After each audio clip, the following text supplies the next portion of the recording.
Queridos irmãos, não sei se temos alguns visitantes conosco no nosso meio, alguém? Bem-vindo, que o Senhor abençoe. Hoje falamos e já cantamos de morte, de vida, de ressurreição e de facto, sobretudo a morte é alguma coisa que nos acompanha, nos entristece quando acontece.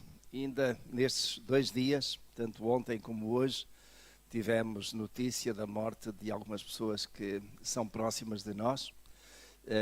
Concretamente, ontem, o falecimento do pastor Ernesto Sobrado, da Igreja Batista da Maia, alguém ao qual nós temos estado muito ligados já há cerca de 25 anos, talvez, a esta parte, quando a nossa igreja se tornou a igreja-mãe de um trabalho missionário liderado pelo pastor Ernesto Sobrado, pela sua esposa, na Maia, na cidade da Maia.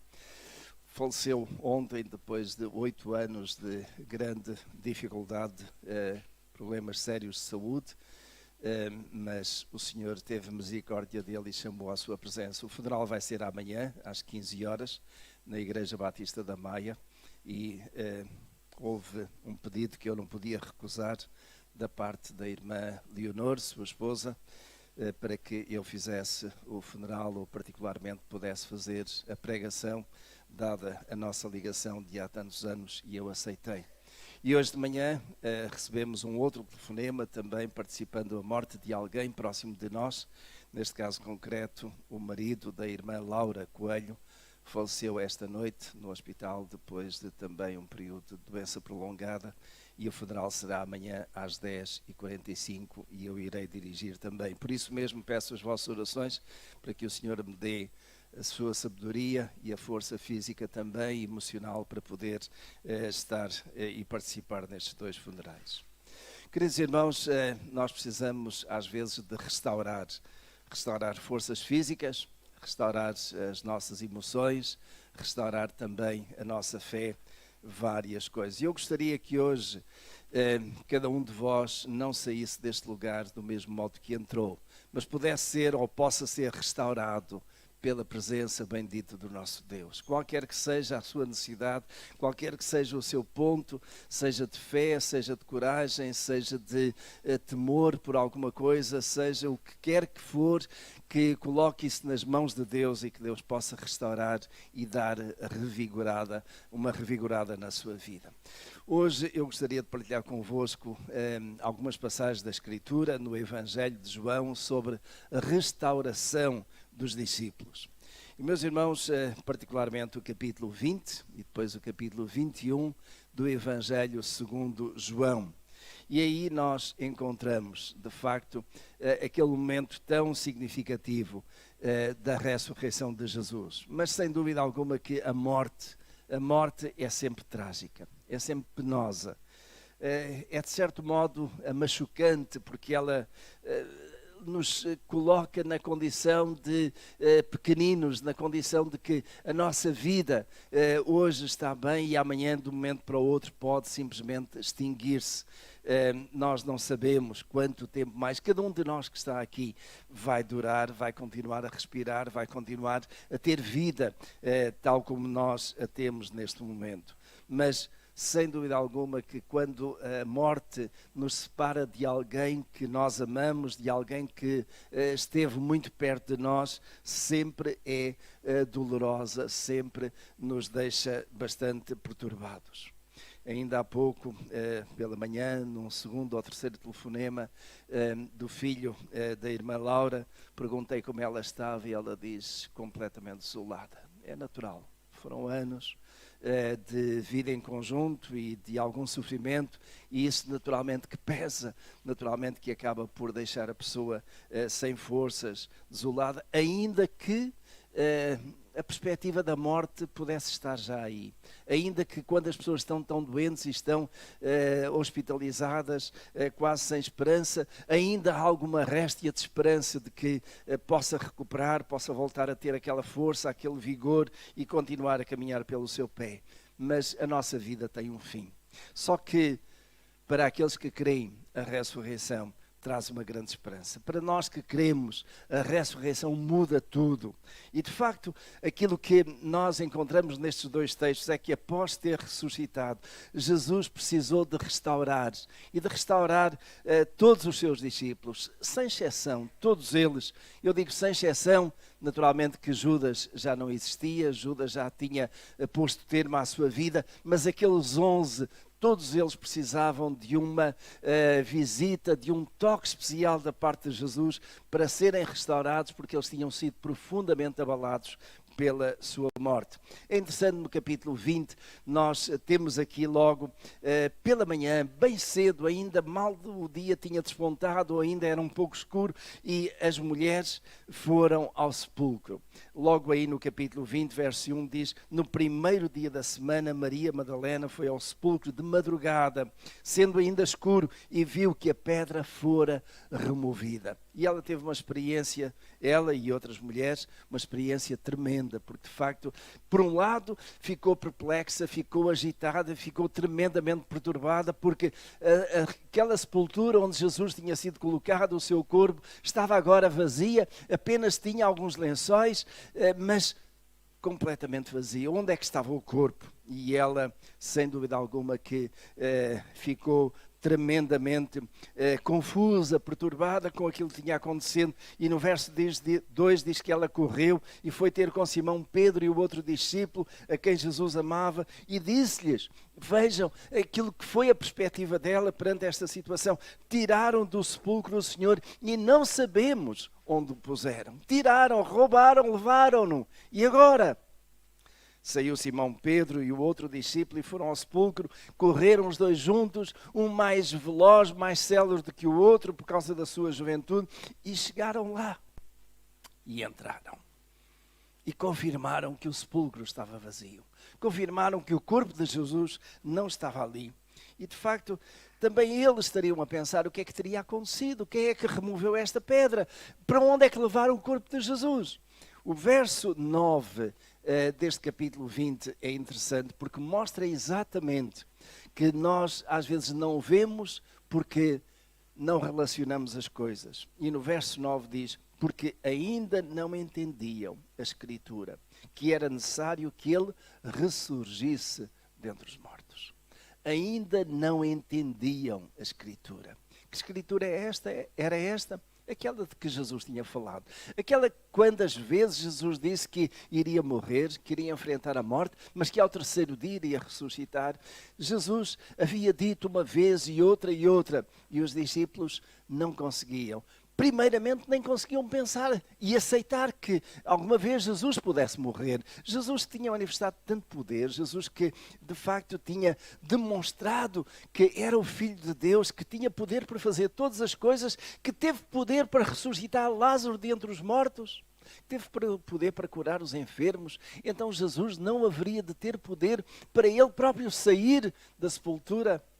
Só que os discípulos não conseguiram relacionar. Não conseguiam, como nós dizemos, colocar 2 mais 2, porque para eles as coisas não eram assim. Para eles era uma coisa estranha essa ideia de Jesus ressuscitar. É coisa estranha de Jesus ter sofrido como sofreu. E nós cantámos há pouco e cantámos tão bem. Mas às vezes, meus irmãos, é tão fácil cantarmos e não sermos capazes de nos colocar lá, naquele momento em que Jesus está a sofrer, que está a ser chicoteado, que está a ser crucificado com as suas mãos completamente amarradas àquela cruz por aqueles ferros. Tudo aquilo foi tremendo. E Jesus morreu à frente de todos e foi levado para a sepultura. Para eles era difícil imaginar que Jesus pudesse estar vivo agora. Eles não entendiam que era necessário que ele ressurgisse de entre os mortos. Era necessário. E era necessário porquê? Para poder vencer o nosso maior inimigo. Como Paulo mais tarde veio a colocar tão bem, o nosso maior inimigo, que é a morte, foi vencido. E foi vencido por causa exatamente dessa ressurreição de Jesus. Então, Maria vai chorar. Os discípulos vão ficar perplexos, os discípulos vão procurar onde é que está o corpo de Jesus. E às tantas, então, é o próprio Senhor Jesus que aparece ali naquele horto, naquele jardim, a uma das mulheres. E no verso 15, aliás, no verso 13, e perguntaram-lhe eles: mulher, por que choras? Respondeu: porque tiraram o meu Senhor e não sei onde o puseram. Isto, aquela mulher diante dos dois anjos que apareceram ali. Verso 14, ao dizer isso, voltou-se para trás e viu a Jesus em pé, mas não sabia que era Jesus. E não sabia que era Jesus porque não reconheceu, não foi capaz de pensar que Jesus pudesse estar vivo, que Jesus pudesse ter concretizado aquilo que havia dito tantas vezes. Perguntou-lhe Jesus: mulher, por que choras? A quem procuras? Ela, julgando que fosse o jardineiro, vejam só, respondeu: Senhor, se tu o levaste, dize-me onde o puseste e eu o levarei. Mulher, por que choras? Esta mulher precisava de ser restaurada também do seu choro, da sua tristeza, e Jesus vai fazer isso. Disse-lhe Jesus: Maria. Ela, virando-se, disse-lhe em hebraico: Raboni, que quer dizer mestre. Disse-lhe Jesus: deixa de me tocar, porque ainda não subi ao Pai, mas vai a meus irmãos e diz-lhes que eu subo para meu Pai e vosso Pai, meu Deus e vosso Deus. E foi Maria Madalena anunciar aos discípulos: vi o Senhor, e que ele lhe dissera estas coisas. Então, meus irmãos, dos discípulos, não dos 11, mas dos outros, e particularmente das mulheres, ela foi a primeira a ser restaurada. Restaurada na sua confiança, restaurada na sua visão de Jesus ressurreto. Mas eu gostaria, meus irmãos, de centrar agora aqui a atenção para 3 outros momentos de restauração. E vou pedir que passem o slide seguinte, que nos leva para a remoção do medo. Todos nós temos medo de alguma coisa, é verdade? Todos nós tememos alguma coisa. Já tenho perguntado a várias pessoas qual é o seu maior medo e elas, e sobretudo os que são crentes, dizem: eu não tenho medo de morrer, eu tenho medo de sofrer quando chegar o meu tempo. O crente não deve ter medo de morrer, porque está com o Senhor. Mas mesmo sendo crentes, nós não estamos livres de sofrimento. E o sofrimento às vezes é avassalador. O sofrimento às vezes é pesado. O sofrimento às vezes é angustiante. Medo de sofrer. Mas aqui estavam os discípulos com medo. E medo também de sofrer. Mas sofrer o quê? Perseguição. De sofrer eles mesmos, o mesmo que tinha acontecido com Jesus, que foi preso, foi julgado, foi condenado e foi crucificado. Os discípulos estavam com medo. Vejam no verso 19. E é aí que eu vou começar, digamos, estes 3 aspectos que gostaria de sublinhar para esta manhã, para nós hoje. Chegada, pois, a tarde daquele primeiro dia, o primeiro da semana, e estando os discípulos reunidos com as portas cerradas por medo dos judeus, chegou Jesus, pôs-se no meio deles e disse-lhes: paz seja convosco. Era o primeiro dia da semana. Jesus tinha ressuscitado de madrugada. Como nós lemos no início, ainda era escuro quando Maria Madalena foi ao sepulcro e já estava vazio. Jesus já tinha ressuscitado. Ao terceiro dia, mas ainda bem escuro. É bom lembrar que para os judeus o dia começava às 6 horas do dia anterior.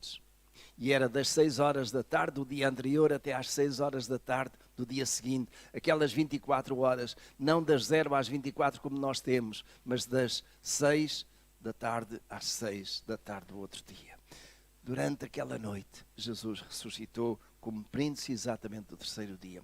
Mas estes discípulos de Jesus, já era tarde, durante o primeiro dia da semana, estavam juntos, porque eles se habituaram a estar juntos durante 3 anos com Jesus. Estavam juntos, porque juntos eles tinham que digerir tudo aquilo que se estaria a passar e particularmente a morte de Jesus. Estava ainda na sua retina, na sua mente, todo aquele sofrimento angustiante, dilacerante de Jesus. Eles estavam juntos, porventura conversando, orando, buscando a orientação de Deus sobre aquilo que haveriam de fazer. juntos, mas de porta fechada, porta cerrada. Não fosse alguém entrar ali, não fosse alguém saber onde eles estavam e chegaria ali arrombando a porta e levando cada um deles para a prisão também, com medo dos judeus. E quando Jesus chega, ele vai trabalhar este medo. E de facto assim Jesus faz connosco. Ele trabalha os nossos medos. Trabalha as nossas lutas, as nossas dificuldades. Ele trabalha em cada um de nós e restaura, porque primeiramente Ele quer remover o medo. E como é que Jesus começou por remover o medo dos seus discípulos? Com estas palavras: paz seja convosco. O medo, meus irmãos, em grande parte é a ausência de paz. Quando nós não estamos em paz, quando não estamos tranquilos, há abertura para o medo. Seja daquilo que for. E às vezes tudo nos mete medo. Eu não vou aqui dissertar sobre fobias, mas há pessoas que têm medo de tudo e mais alguma coisa. Há uma longa lista de fobias, de medos. Medo de estar num lugar escuro e por isso mesmo, quando é à noite, tem que ter sempre a luz acesa. Medo de subir ou descer o elevador, medo do que quer que seja, tantas coisas, nem vale a pena estar aqui a mencionar. Mas todos nós, de certo modo, temos medo de alguma coisa. Alguma coisa que nos assusta, alguma coisa que de certa forma nos acaba por amedrontar. Então Jesus vai trabalhar com o medo dos discípulos. Porque por causa deste medo eles estavam resfriados, por causa deste medo eles estavam tolhidos, por causa deste medo eles não iriam fazer aquilo que Jesus os tinha preparado durante 3 anos para fazer, que era o quê? Anunciar as boas novas. O medo tolha-nos, o medo paralisa-nos, o medo de certo modo torna-se às vezes tão angustiante que nós não conseguimos dizer palavra nem fazer o que quer que seja. Os discípulos estavam assim, cheios de medo por causa dos judeus. E Jesus chega e vai quebrar este medo. Paz esteja convosco. Verso 20. E vejam agora o resultado exatamente disto. Dito isto, mostrou-lhes as mãos e o lado. Ou seja, confirmou o quê? Que aquele que estava ali diante deles era o próprio Cristo, era o Senhor. E reparem, as marcas da crucificação estavam ali. Nas suas mãos, nos seus pés, no seu lado. Ele mostrou isso e deste modo ele garantiu: sou eu que estou aqui convosco. Aquilo que eu vos tinha prometido, que iria ressuscitar ao 3º dia, aconteceu, está aqui, sou prova visível de tudo isso. E qual foi a resposta? O medo foi-se. E em seu lugar, o que é que veio? Alegraram-se, pois, os discípulos por verem o Senhor. E, meus irmãos, naquele momento eu creio que veio à mente dos discípulos aquelas vezes que ele tinha estado com eles, aquelas vezes que Jesus tinha feito coisas extraordinárias, os milagres que Jesus tinha feito, a forma como Jesus resistiu aos fariseus e a todos aqueles que procuraram matá-lo, deu-lhes segurança, deu-lhes tranquilidade. E, meus irmãos, é isto, quando Jesus está connosco, nós temos o quê? Segurança, tranquilidade. Não há lugar para medo quando Jesus está connosco. Quando nós sentimos que Jesus está aí, quando Jesus está connosco, nós somos fortes. E quando Jesus está connosco, venha o que vier, aconteça o que acontecer, nós sabemos que Ele está ao nosso lado, que Ele está diante de nós, que Ele nos segura. Meus irmãos, foi isto que os discípulos sentiram. E reparem, Jesus dá-lhes aqui mais uma dose, mais uma injeção de ânimo. Como? Verso 21, disse-lhes então Jesus, segunda vez, paz seja convosco. Paz seja convosco. E agora reparem, paz seja convosco, o medo é destruído, o medo é retirado, a alegria de estar aqui diante do seu mestre ressuscitado foi tão forte, tão contagiante, foi uma dose energética tremenda, mas Jesus logo lhes dá aqui a grande comissão.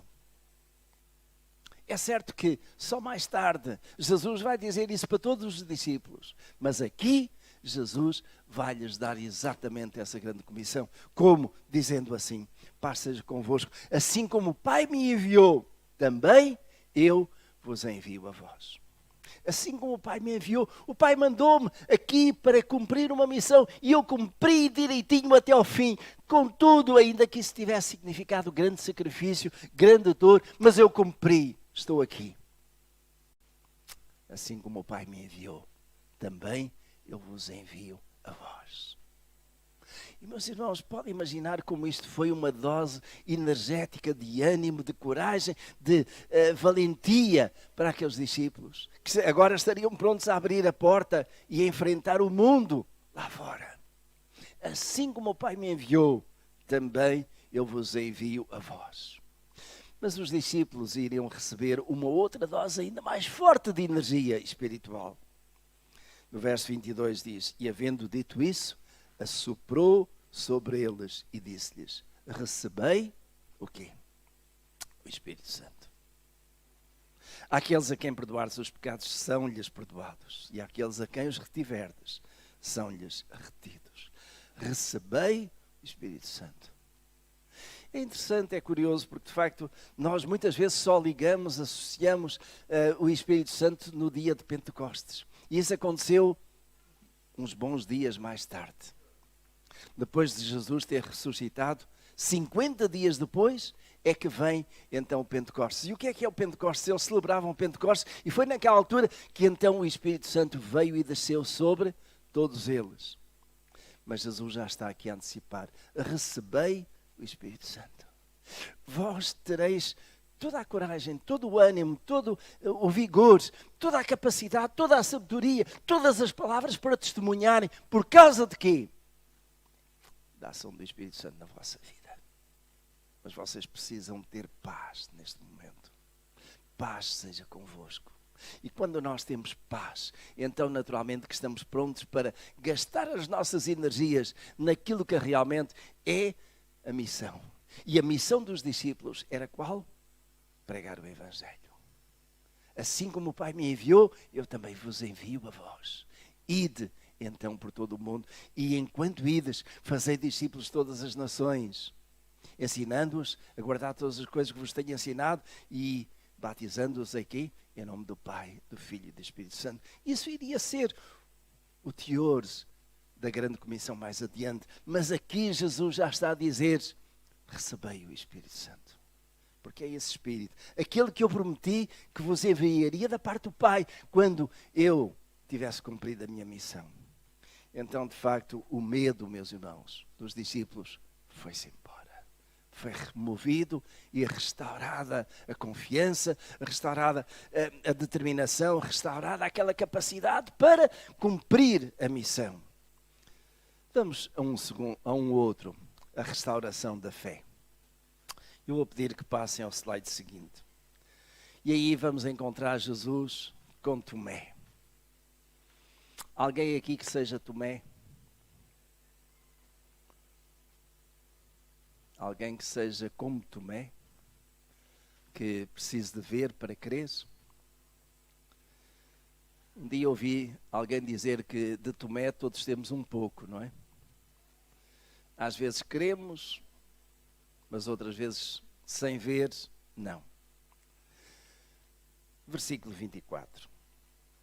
E no versículo 24 até ao versículo 29, nós encontramos exatamente esta restauração da fé de um discípulo chamado Tomé. Ora, Tomé, um dos 12, chamado Dídimo, não estava com eles quando veio Jesus.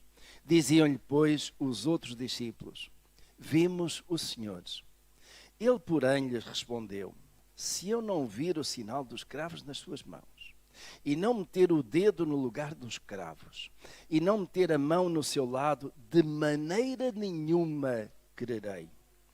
8 dias depois, estavam os discípulos outra vez reunidos, e Tomé com eles. Chegou Jesus, estando as portas fechadas, pôs-se no meio deles e disse, o quê? Paz seja convosco. Paz seja convosco. Depois disse a Tomé, chega aqui o teu dedo e vê as minhas mãos. Chega a tua mão e mete-a no meu lado, e não sejas incrédulo, mas crente. Respondeu-lhe Tomé, Senhor meu e Deus meu. Disse-lhe Jesus, porque me viste, creste? Bem-aventurados os que não viram e creram. Meus irmãos, é certo que o medo era comum a todos os discípulos, mas Tomé precisava de alguma coisa mais. Tomé precisava que a sua fé fosse restaurada. Tomé tinha estado lá juntamente com os outros, tinha ouvido aquilo que Jesus havia ensinado, tinha presenciado aqueles milagres. Tomé foi um dos discípulos constante em todas aquelas caminhadas, aquelas ações missionárias de Jesus. Tomé viu, Tomé sabia. Tomé tinha ouvido também Jesus dizer que ao terceiro dia haveria de ressuscitar. Mas no caso de Tomé não era apenas medo. Era não crer, não ser capaz de crer naquilo que não se vê. É muito fácil crer no que nós vemos, não é, meus irmãos? Mas podemos dizer que crer naquilo que vemos não é crença, é a simples observação. Nós observamos, está aí. E é isso que Tomé está, no fim de contas, a dizer. Se eu não puser a minha mão lá, se eu não vir, se eu não tocar, reparem, tudo isto tem a ver com os sentidos. Se eu não vir, se eu não tocar, se eu não sentir, então nada vai alterar a minha desconfiança. Eu não vou crer. Mas, meus irmãos, ter fé naquilo que nós vemos não tem nada de especial. Qualquer pessoa pode ter fé. Qualquer pessoa tem fé naquilo que vê. Nós, às vezes, até ouvimos alguém dizer: eu não creio em Deus, eu não tenho fé. Mas tem fé para colocar o despertador para às 5 da manhã poder despertar. Tem fé para sair de casa e se meter no metro ou no meio de transporte e confiar que aquilo vai andar e que vai levar ao seu destino. Tem fé para comer ou beber alguma coisa e confiar que aquilo lhe faz bem. Todos nós precisamos de alguma fé, mas não é esta a fé que salva. Isto não é mais do que simples observação, constatação daquilo que está à nossa volta. Mas, meus irmãos, às vezes esta fé, ou a fé de algumas pessoas, é prejudicada pela cegueira espiritual. O nosso povo costuma dizer: maior cego é aquele que não quer ver do que aquele que vê e não consegue perceber. Às vezes nós não queremos ver as coisas. Elas estão aí diante de nós e não conseguimos ver. Agora, aquilo que Jesus está a fazer com Tomé é levá-lo a uma outra dimensão, à dimensão de fé espiritual. É ser capaz de crer nas palavras de alguém que nos merece toda a credibilidade. E de facto Jesus merecia. Mas Jesus tinha dado tantas provas de confiança de que ele era realmente quem dizia ser. Os discípulos, e particularmente Pedro, e podemos lembrar isso de novo, porque é uma passagem extraordinária, a dado passo, voltaram-se para Jesus. Aliás, Jesus voltou-se para os discípulos e perguntou: quem dizem os homens ser o Filho do Homem? Há uns dizem que tu és Elias, outros que és Jeremias ou algum dos profetas. E vós quem dizeis que eu sou? E Jesus disse: tu és o Cristo, o Filho do Deus vivo. Era preciso crer que de facto aquele que estava ali, que era um homem, que era um ser humano, que era de carne e osso como todos os demais, era o Filho do Deus vivo. E isso requer fé. Assim como requer fé, meus irmãos, para nós hoje dizermos isto: Jesus voltará. Jesus ressuscitou, Ele voltará aqui. Jesus prometeu que viria buscar os seus, e eu creio nisso. Jesus prometeu que iria preparar um lugar, e eu creio nisso. Jesus prometeu, e eu creio em todas as suas promessas. Amém? Mas, meus irmãos, isso é fé. Fé naquilo que nós não vemos. Fé naquilo que, pela palavra de Deus, nós sabemos que vai acontecer no dia determinado por Deus. É preciso ter fé, sem dúvida. Mas também a Escritura diz que sem fé é impossível agradar a Deus. E aqueles que têm fé são galardoados nessa fé. Eu creio, meus irmãos, que Jesus ressuscitou. Eu não estava lá. São os registros históricos. Muitos não creem. Eu creio que Jesus ressuscitou. Mas mais do que isso, eu creio que Ele voltará para buscar os seus. E eu creio que Ele cumprirá exatamente aquilo que Ele disse. De que naquele dia as sepulturas hão de se abrir e os seus mortos voltarão à vida. Eu creio nisso, meus irmãos. Eu creio que aqueles que já partiram desta vida, todos eles, sem exceção, irão um dia à presença de Deus. Mas alguns terão um fim trágico. A Bíblia fala de que há morte eterna ou vida eterna. E isso tem a ver não com aquilo que Jesus fez. Porque aquilo que Jesus veio fazer foi trazer a vida eterna para todos. Mas somente aqueles que pela fé aceitam que Jesus era quem? O Cristo, o Filho do Deus vivo, é que irão experimentar exatamente isso. Eu tenho fé para crer isso. Você tem fé? A nossa fé é restaurada, é fortalecida, é alimentada em cada dia. Por causa de quê? Da ressurreição de Jesus. Porque Ele ressuscitou, eu também irei ressuscitar. Porque Ele está vivo, eu também irei viver. Porque Ele está vivo, aqueles que já morreram em Cristo irão estar com Ele para a eternidade. Meus irmãos, não há coisa mais extraordinária do que essa. É crer que ali o cemitério não nos vai conter. Aquela sepultura vai se abrir. Podem colocar uma pedra de mármore, de granito, pode ser um lugar tão bonito como às vezes algumas casas que têm ali de mausoléus. Mas tudo isso será insuficiente para conter os corpos quando chegar à altura. E nós lá estaremos. Meus irmãos, então aquilo que Jesus veio fazer foi restaurar a fé de Tomé. E ao restaurar a fé de Tomé, Ele restaura também a fé de quem? Dos outros discípulos. Eles viram, mas já tinham crido, já tinham tido essa percepção. A última restauração que nós encontramos aqui neste texto tem a ver com Pedro. Tem a ver com Pedro. Aquilo que vai acontecer é que depois disto, os discípulos vão mais ou menos à sua vida. Eles ainda estão a procurar ter alguma orientação. Mas aquilo que acontece é que estão lá em cima, no norte, em Tiberíades, junto à terra de Pedro. E ali voltam um pouco à sua vida antiga, que era o quê? Pescadores. Pegam no seu barquinho e lá vão. E Pedro, às tantas, diz: eu vou pescar. E alguns outros que ali estavam dizem: nós vamos contigo também. E foram e estiveram durante toda a noite e não pescaram um peixe só. Mas depois, quando já vêm pela manhã, cansados da pesca, então alguém lá na costa, junto à areia, diz: pescaram alguma coisa? Não, não pescámos nada. Então lancei a rede para o outro lado. E eles obedeceram e fizeram. Lançaram a rede para o outro lado e aquela rede veio cheia de peixe.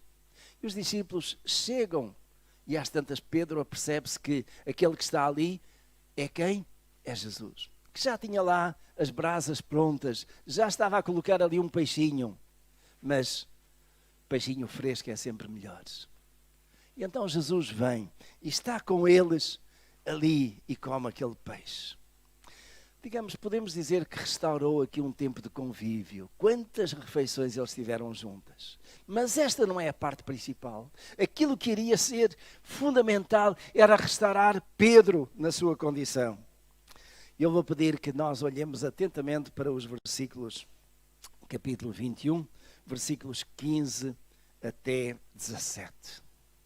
Porque este texto, às vezes na tradução que nós temos, não nos deixa perceber bem o diálogo que Jesus teve com Pedro. E a minha tradução diz assim: depois de terem comido, perguntou Jesus a Simão Pedro: Simão, filho de João, amas-me mais do que estes? Respondeu ele: sim, Senhor, tu sabes que eu te amo. Disse-lhe ele: apacenta os meus cordeirinhos. Tornou a perguntar-lhe: Simão, filho de João, amas-me? Respondeu-lhe: sim, Senhor, tu sabes que te amo. Disse-lhe: pastoreia as minhas ovelhas. Perguntou-lhe terceira vez: Simão, filho de João, amas-me? Entristeceu-se Pedro por ter perguntado pela terceira vez: amas-me? E respondeu-lhe: Senhor, tu sabes todas as coisas. Tu sabes que eu te amo. Disse-lhe Jesus: apacenta as minhas ovelhas. Esta, meus irmãos, é a tradução. Só lembrar aqui e salientar alguns aspectos. Em primeiro lugar, quantas vezes perguntou Jesus a Pedro? 3. Quantas vezes havia Pedro negado Jesus? 3. Pedro tinha perdido uma oportunidade e outra de se identificar com Jesus.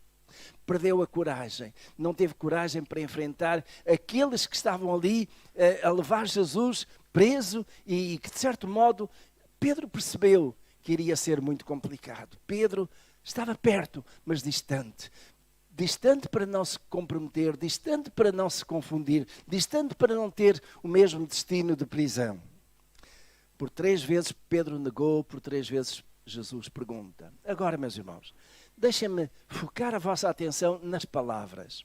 Nós muitas vezes usamos palavras e essas palavras têm sentidos diferentes. Hoje usa-se muito, infelizmente, e volto a sublinhar, usa-se muito a palavra adoro.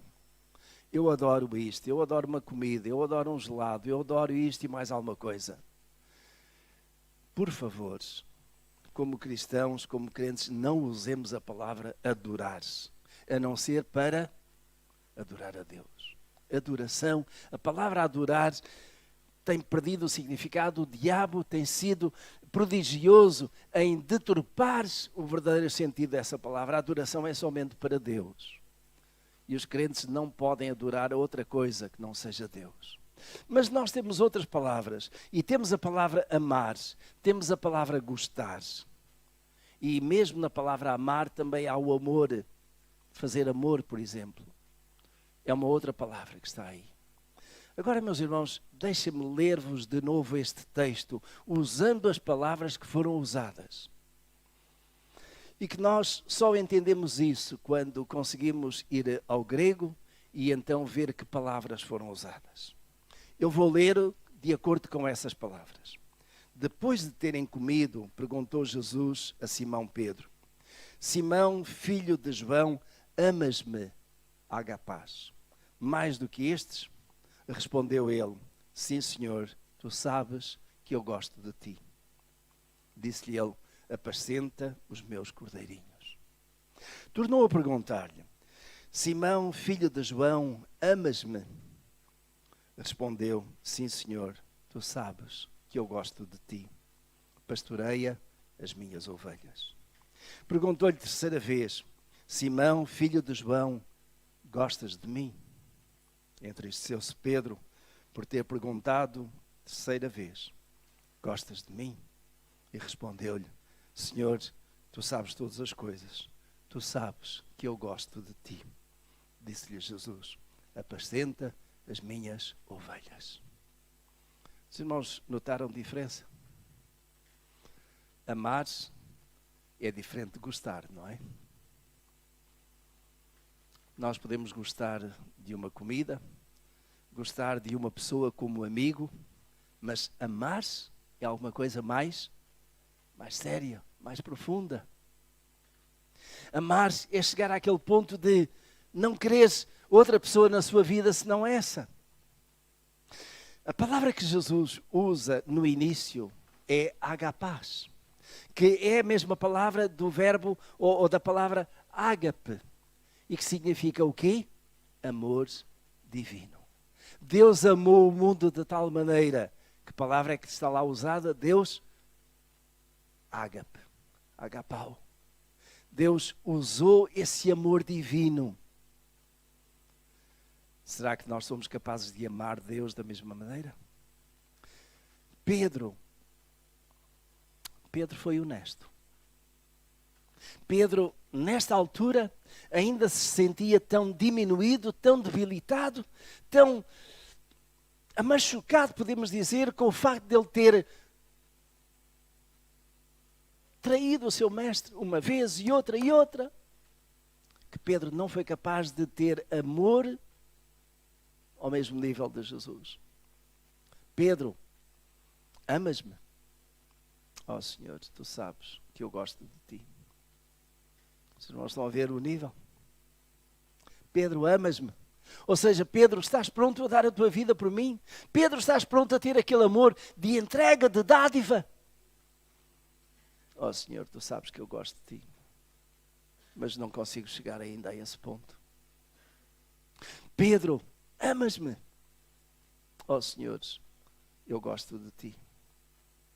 E então é Jesus que depois vem ao nível de Pedro. Pedro, gostas de mim? Ó Senhor, tu sabes que eu gosto de ti.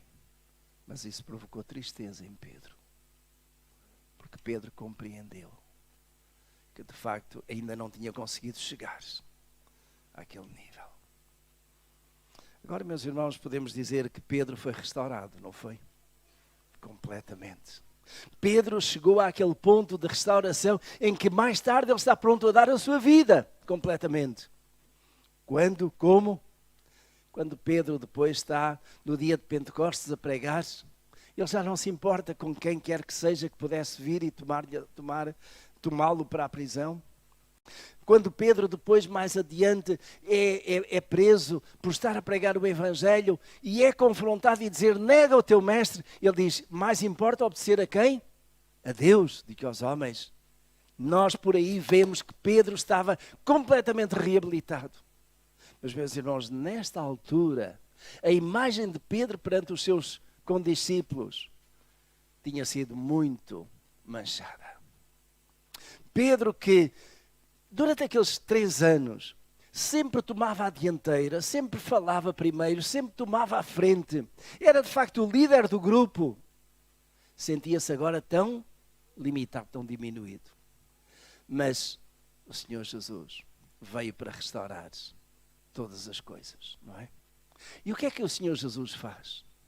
Das 3 vezes que perguntou a Pedro, ele sempre lhe dá uma missão. Qual é? A primeira ele diz, apacenta quem? Os meus cordeirinhos. Porventura aqui, pensando naqueles que são mais frágeis, que são nós, talvez os jovens, os adolescentes. Mas Jesus não vai ficar por aí. A sua igreja não era apenas de jovens e adolescentes. A sua igreja era de outros também. E na segunda vez, o que é que Jesus diz a Pedro? Pastoreia as minhas ovelhas. E aqui sim estão todos. O rebanho está completo. Os cordeirinhos, mas também as ovelhas. Isto é, todos. Apacenta, cuida. E na terceira, então, Pedro, apacenta as minhas ovelhas. E isto foi dito diante de quem? Diante dos outros discípulos. E é a posição de Pedro que é também restaurada aqui. A posição de Pedro como líder daquele grupo. Não, meus irmãos, a posição de Pedro como Papa. Isso foi uma invenção mais de 3 séculos adiante. Mas de Pedro como sendo um homem de Deus, que Jesus vai usar, tal como os demais, para que o seu evangelho pudesse ser pregado e anunciado. Deus vai dar o privilégio de ser Pedro, aquele que vai, no sermão de Pentecostes, poder anunciar com toda a coragem, com toda a determinação, com toda a fé, com todo o vigor, sem medo, que Jesus havia sido morto por causa dos judeus, mas a sepultura não o conteve, ao 3º dia ressuscitou. E Pedro vai anunciar isso. Meus irmãos, eu quero terminar. E terminar com uma pergunta. O que é que na sua vida hoje precisa de ser restaurado? Deus precisa de restaurar a sua fé? Precisa de fortalecer a sua fé? Precisa de colocar a sua fé num nível mais elevado? Mais firme? Sem dúvida alguma.